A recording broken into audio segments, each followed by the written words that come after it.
Radionica naravno ima veliki značaj s obzirom da je proces digitalne transformacije u Srbiji u toku.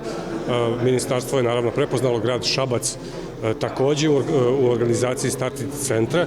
Dakle, prepoznali su trenutak, prepoznali su da je vreme da se ukaže firmama, da se ukaže i, ajde da kažemo, obrazovnom sistemu potreba za digitalnom transformacijom da bismo išli u korak sa svetom. Moja neka procena je da što se tiče Evrope, u nekim segmentima smo praktično lideri, nalazimo se u samom vrhu, u nekim segmentima poprilično zaostajemo, ali naravno svaka ovakva inicijativa ima za cilj da te segmente u kojima zaostajemo dovede do neke željene tačke.